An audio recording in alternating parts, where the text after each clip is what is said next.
Hi guys! Kamusta po kayong lahat? So ngayon titignan natin anong makikita sa love reading ng collective. Kaninong energy makukuha natin? Love reading ng collective, overall energy.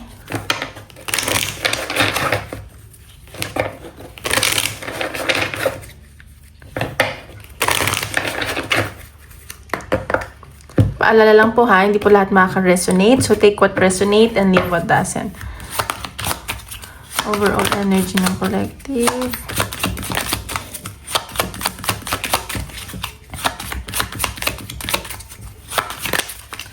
Panalo. Oops. Okay, solitude. So, sa nakikita ko dito, gusto nyo mapag-isa. And masaya kayo kung nasan kayo ngayon. And nakikita ko na passionate yung connection ng person mo or ikaw, happy ka by yourself. And sa nakikita ko dito, meron nagmamasid sa'yo dito. Tinitingnan ka lang sa niya sa malayo. Wala siyang ginagawa, pero alam mo nagmamasid siya. Sa ngayon, wala pa siyang ginagawa. Pero in the future, sa nakikita ko, parang matulin to pag may ginawa siyang action. Like, magugulat ka, parang mabilis. So, baka logical to, nag-iisip-isip. And, ikaw gusto mo yung simpleng buhay lang. And, wala ka masyadong hinihiling. Yung magkaroon ka lang ng peace of mind, happy ka lang, healthy, ganyan. Masaya ka na yan. And, may mga magbabalik alindog dito, may mga babaguhin kayo sa katawan ninyo, ganyan. And kung hindi naman physically, yung mindset ninyo, babaguhin nyo. Yung for the better. Okay? Tignan natin. Love reading ng collective. Kaninong energy.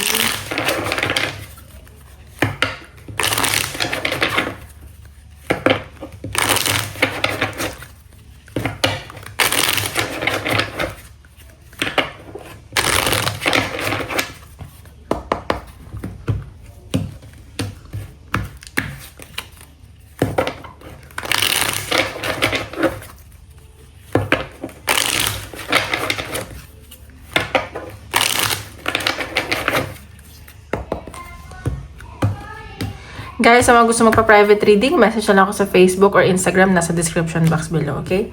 Tingnan natin. Oh, dito baka mas bata yung person mo or nagsisimula pa lang kayo and sa nakita ko, baka may mga anak kayo. Ayan. So, medyo pagod kayo ngayon or marami kayong ginagawa and may mga gusto kayong gawin. Ayan, no? And sa nakita ko, tahimik lang kayo. And ayaw nyo masyadong magsalita. And marami din kayong admirers. Pero napapagod na kayo. Alam mo yun na parang, ano na ba talaga? Sino ba talaga yung para sa akin? Ganyan. Ayan. Okay, so nakikita ko may swerte sa inyo sa napaparating sa connection nyo or sa inyo when it comes to money. May bigla ang travel or ganyan, business. And sa nakita ko, pero pagod kayo ngayon eh. Dami yung ginagawa. Ayan o. And sa nakita ko, mas focus kayo ngayon sa kaperahan. Mas papalaguin pa nyo yung business nyo or yung pera nyo. Nag-iisip kayo ng investment, ganyan. Or kayo ng person mo. Gusto nyo magkaroon ng business pa. Hindi lang sa mga employee dito, ayaw nyo yung dyan lang kayo ng person mo. Marami kayong gustong i-invest pa ang gawing business, ganyan, nag-iisip-isip ka ng person mo. And merong isang tao dito na malapit sa'yo, nag-overthink, nagsiselo siya. Baka may involved dati na third party. Parang, siya stress siya ngayon. Parang gusto niya kahit magkaibigan kayo, ganyan. Ayan. Alam mo yun, inahanap-hanap pa rin niya yung energy mo. Ayan. Siguro past person na. Kasi King of Spades. First, check pa rin natin. Tinan pa natin. Nararamdaman person mo or action niyang gagawin.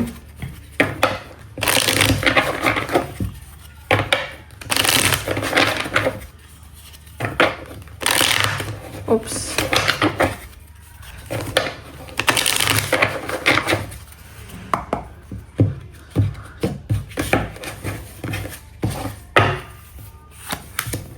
Okay, Queen of Cups. So, sa nararamdaman ng person mo, nakikita ka niya as mabait, mapagmahal, yung kahit nasaktan ka na niya or nasaktan ka, ano ka pa rin, mabait ka pa rin.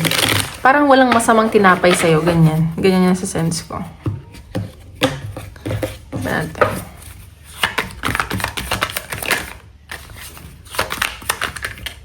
Ayan, namimiss ka niya. So, baka someone from the past to. Kasi past your energy. Namimiss ka nitong taong to, nagre-reminis, and inaalala niya yung mga memories yung dalawa. Siguro, alam mo yung, kahit sa daming dumaan sa buhay niya, ikaw yung tumatak, ikaw yung nagmarka sa buhay niya. Parang, alam mo yung, parang hindi niya na mararamdaman kung ano nararamdaman niya sa'yo. Parang comfort ka niya, na bibigyan mo siya ng peace of mind, ng comfort, ganun. Ayan, so, medyo controlling lang tong person na to at gusto niya siya yung kumokontrol sa sitwasyon. And, siguro to, fire sign. And, mataas ang tungkulin nito. And, ano ba to? Bossy. Gusto niya siya nasusunod. Ganun. Mahirap naman yung ganun. Pero, yun nga, wala naman perfecto. Ayan, the magician. So, minamanifest ka na itong taong to, pinagdadasal ka niya, and nag-iisip-isip lang siya sa ngayon. Alam mo yung nakamasid nga, baka yun yung nakita natin na energy. Wala kasi siyang balita sa'yo, ganyan. So, ayan, minamanifest ka niya. Wini-wish naman niya na okay ka, na masaya ka, kung nasan ka man ngayon. Ayan. Puro pag-iisip. Kung hindi man to nagdadasal, alam mo yung si universe ang kinakausap niya, or kung sino man pinaniniwalaan niya. Ayan, so the Empress. So, nakikita ka niya as someone na, alam mo yung, talaga, wife material. And, kung papipiliin siya, ikaw yung gusto niya mapangasawa. Alam mo, din to sa'yo attracted pa. Ayun, tawag dito, parang gusto niya ikaw yung, kung magkakaroon man siya ng anak, ikaw yung magiging nanay, ganun. And, sa nakikita ko may abundance din na paparating sa'yo. Ayan, daming blessing na paparating sa'yo. And ka lang parang tahimik ka lang ngayon. Wala siyang sa'yo na babalitaan or narinig. Ayan. So, gandang-ganda sa'yo itong taong to. Sexy, ganyan. Or gwapong-gwapo, ganun. Ayan. Ace of Pentacles. So, ayan. So, alam mo, pag dumating yung panahon, mag-offer to sa'yo. At actually, may i-offer naman siya sa'yo Feeling ko natutorpe lang siya sa ngayon or kaya niya mag-offer. Hindi lang niya alam kung anong gagawin niya, action. And may nakikita ako sa yung promotion sa inyo. And salary raise. So, baka may mapapromote dito or bagong kumpanya. May ma-approvehan yung deal or visa, ganyan. May malaking perang paparating. At yung person mo, tutulungan ka niya kung may current person ka. Pero sense ko dito is past. Ayan, so, kung may present naman, ayan, may offer sa yung person mo and may stability siya ibibigay sa'yo. And, ayan, mahal na mahal ka nitong person mo. At gusto niya may fairness. At equal kayo sa lahat ng bagay. And the Chariot, may success talaga wish fulfillment. So, wini-wish nitong person mo or yung past person na, ayun, magkausap kayo kahit mabilisan, magkasama kayo kahit mabilisan. At talagang wini-wish na yun. Nahihirapan na tong taong to. Pero syempre, hindi siya nagpapakatotoo. Ganun talaga, ang mga lalaki, mahina ang loob, ma-pride. I mean, most of them, not all of them. Pero based on my observation sa mga nagpaparead, yun yung laging energy na, alam mo yung mga lalaki, parang mahihina yung loob nila Ayan. So, ayan, mahal na mahal ka nito. Bakit laging dalawang energy yung nasa inyo? Yan talaga siguro na-realize ng mga past. Possible outcome.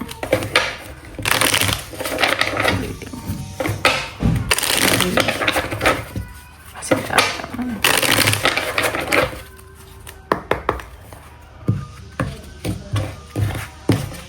Natin. Okay. So, Six of Swords. So, may relocation. And baka may pagbiyahe sa inyo. And sa nakikita ko, magiging maayos naman tong biyahe nyo. Medyo malayo-layo lang. Ayan, may relocation. Baka makikita kayo ganun. Tingnan pa natin. May pagbiyahe. So, baka kayo. Makikita kayo ng person. Oops, the star. So, ayan. Etong taong to, hopeful to, and sa nakikita ko, hoping pa siya na magkita kayo or magkasama kayo in the near future or in the future kung hanggang kailan man willing siyang mag-antay. Ganon. So, and sa nakikita ko, ikaw din. Deep inside in your heart. Ganon. May mga hino-hoping pa kayo sa connection nyo. Panada. Ayan, see? Sabi ko na 3 of Wands. So, may pag-travel talaga. So, baka magkita kayo. Ayun, no? And hoping ka for the best at siya din. And sa nakikita ko na very positive yung energy nyo. Yung parang go with the flow lang kayo. May pag-travel. Ayun, no? Puro travel and relocation. Mga gala yung mga tao ngayon na. Or makikita kayo. Ayan, may success. 3 of Wands. Puro success. Ayan, maintain nyo lang yan. Energy. Antay. 6 of Cups. So, ayan. So, ayun nga. Baka someone from the past talaga to. Namimiss mo or namimiss ka niya. At nagtitingin-tingin lang siya ng picture. Yun lang yung memories na meron kayo. Tingnan natin. Wala pa kayong communication itong taong to. Ayan, 3 of Cups. So, ayan. Nag-enjoy na lang siya kasama yung friends niya. Nagse-celebrate or nagkakilala kayo through friends. Or may biglang celebration dun. Alam mo yun, namimiss na yung mga party-party nyo, yung celebration nyo, yung magkasama kayo, yung happy lang kayo, ganyan. Ayan. Tingnan pa natin. Okay, Knight of Pentacles. So, ito, ayan, mabagal lang tong taong to, pero pag nag-offer siya, alam mo yun, big deal. Ayan, so Knight of Pentacles. Alam mo yung nagsisimula pa lang siya. Super duper bagal. Sa sobrang kabagalan naman yan, Diyos ko, baka naman, wag naman sobrang bagal dapat. Ayan, 10 of Cups, gusto kanya maging pamilya, or ikaw to may pamilya na ngayon, naiisip ka pa rin niya. Ayan, siguro naisip niya, masaya ka na ba? Masaya ka ba sa pinili mo ngayon? And, ikaw kasi parang nagtitimbang pa eh. Yan, parang hindi ka pa sigurado dito sa kakonect mo. Pero nakikita mo naman din siya as a family. Or magkakaroon kayo ng long-term commitment. Ayan. So, tingnan pa natin. Ba't ka nun laging dalawang energy? Bakit it's time for you to like entertain na bago?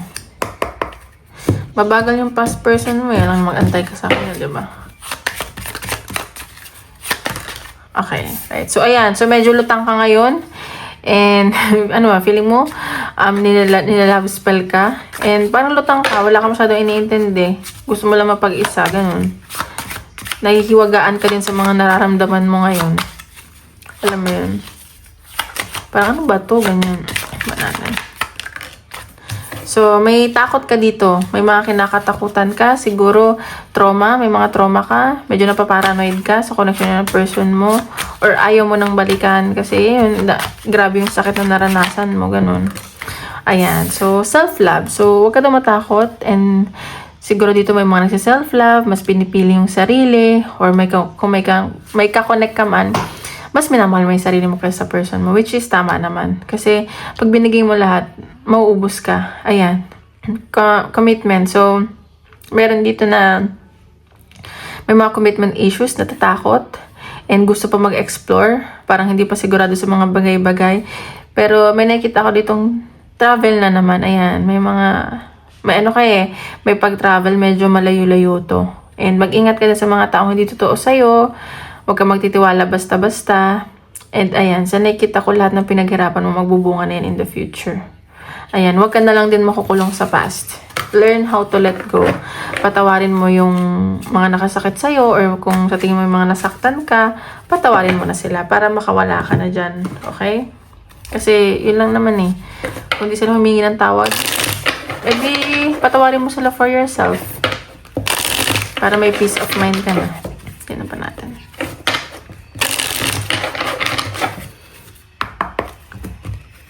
Love reading ng collective. Okay, unfinished business. So, baka nga someone from the past to, meron pa kayo unfinished business na kailangan yung isolve. Well, nasa sa inyo naman yan. Oh my gosh, namimiss ka nitong taong to, girl, boy, namimiss ka niya.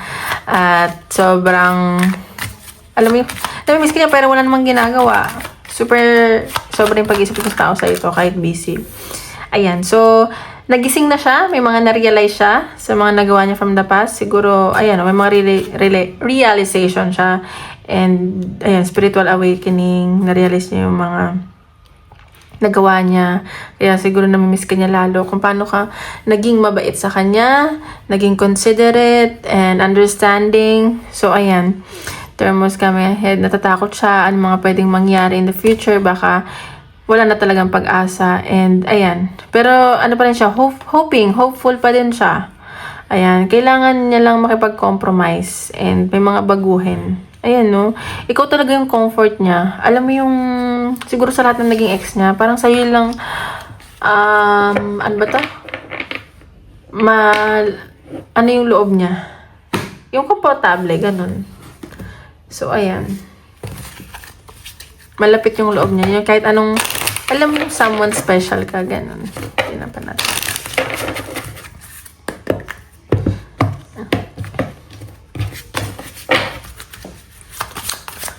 Natin napapakita sa inyo yung love reading.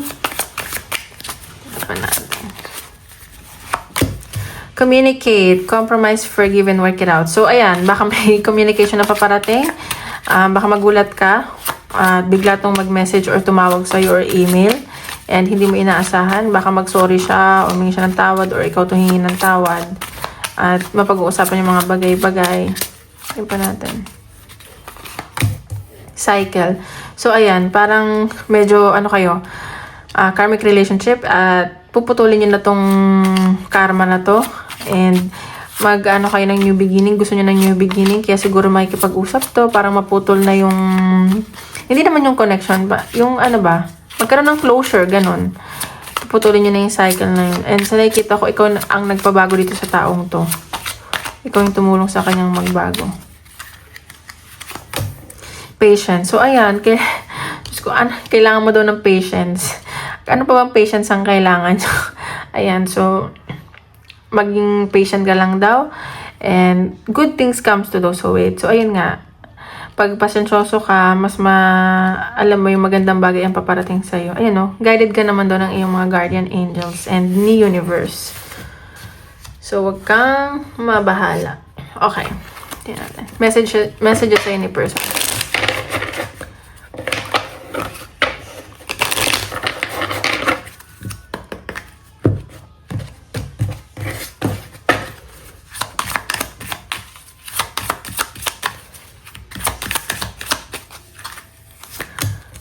Just being near you is intoxicating. See, sabi ko na sa'yo parang nagiging okay siya pag nagkakausap kayo, malapit siya sa'yo.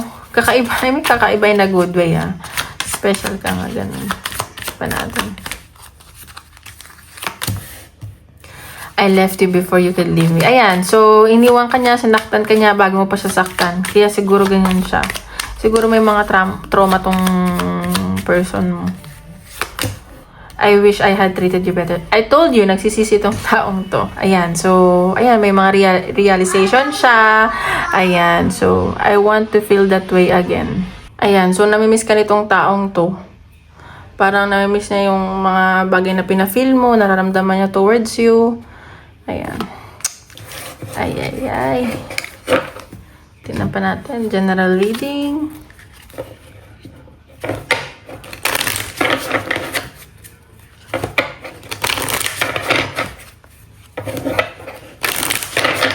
Ano pang paparating sa collective?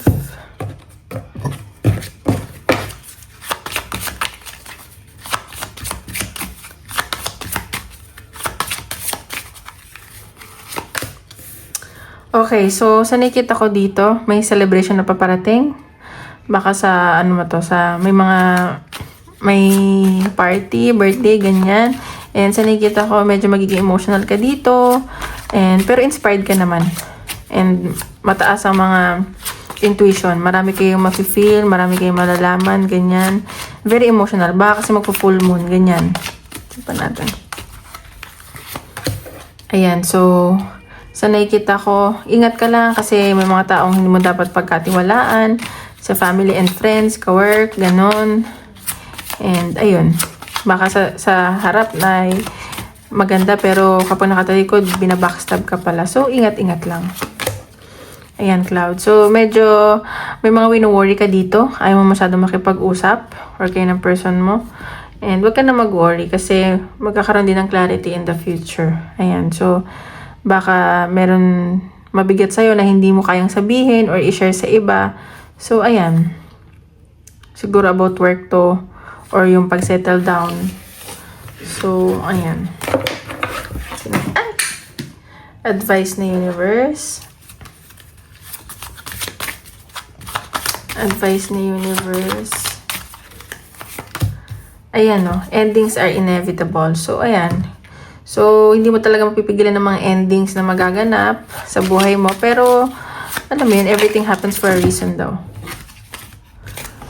A protection spell is needed for the situation. So, ayan. Kailangan mong mag-cleanse, mag-manifest. At, alam mo yun, magdasal ka lagi na protektahan ka ng universe, ni Lord. Kasi baka may mga taong inggit sa inyo. Ayan, protektahan mo kung anong meron ka ngayon. Huwag masyado mag-share. It is an opportunity to overcome obstacles. So, ayan. Ma-overcome mo naman daw lahat ng pinagdadaanan. So, ayan. May mga chances, opportunity na akala mo hindi mo na malalagpasan. Pero, malalagpasan mo naman. Ayan. Okay, isip kayo ng question. Tingnan natin. 1, 2, 3. Anong sagot ni universe? Okay?